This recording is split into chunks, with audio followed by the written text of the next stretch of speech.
The Washington Post just reported that the NFL and the NFLPA are talking about an 18-game season, and the NFLPA is open to negotiating that before the CBA deal expires. And it was just agreed to a few years ago. There's a lot of stuff that went into that. It made the 17-game season possible. The NFL and the owners obviously want 18 games because that's another, 10 to $15 million in revenue for them.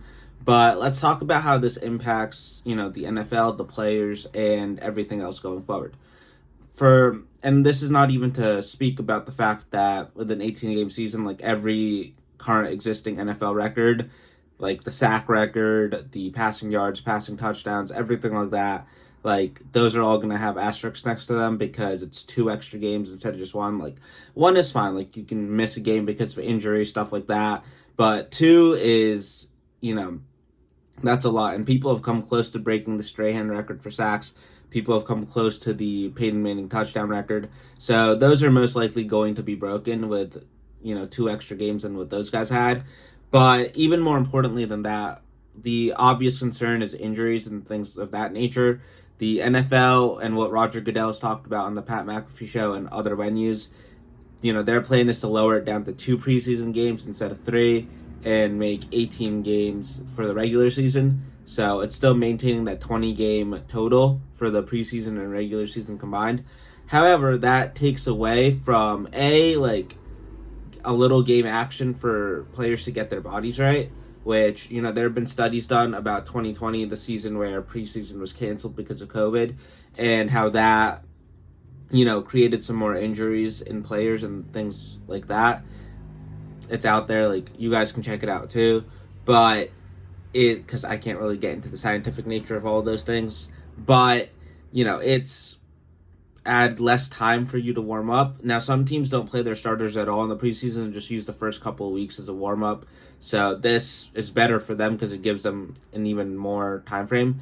But I think several players have talked about it. Joe Burrow, being one of the most notable ones, that if you have to do 18 games, you got to do 2 bye weeks, which makes sense. 1 bye week for 17 games, give more rest. You can have another primetime game slot. Like you can work that out where each team gets 2 bye weeks, one in like weeks 1 through 6, and one in weeks 8 to 14 or whatever. I think 14 is the last week for bye weeks, but I think more importantly for the fan, the one cool thing is that in this system, the Super Bowl would happen on President's Day weekend on that Sunday night. Monday would be off, so everybody gets to sleep in after Super Bowl Sunday, which is cool. I think that's a good idea. I mean, that's obviously good marketing for the NFL. It's good for people that stay up to watch. It's good for the kids that, normally wouldn't get to watch if they have to go to bed or whatever. So it's good in that nature. But I think there's going to be severe opposition from players, especially because the NFL has a horrible track record when it comes to player safety, whether it be, what they have done in their history with African American players and their concussion history compared to white players, or just the fact that they can't put grass turfs or grass fields into their stadiums, which will cost a couple $100,000, which every owner is a billionaire. So it's not a good look for them, and it'll have to be like handled, and they'll have to do a huge media campaign, which they're good at. There's a reason why they're the most valuable league in the world.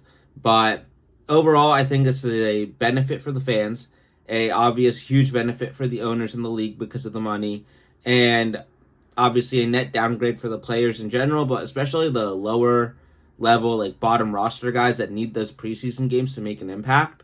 Now they'll just be limited to like training camp practices and things like that, and like those aren't visible to fans. Those aren't training camp games or preseason games are now on national TV, and people watch them. People even watch the Hall of Fame game, which is atrocious football. But those all help, like get your traction on social media and media in general, and that will obviously hurt lower level, bottom of the roster guys. I don't know how many more Victor Cruz stories we get if we go to 2 preseason games, but those are my initial thoughts on an 18-game season. Thank you guys for watching. Peace.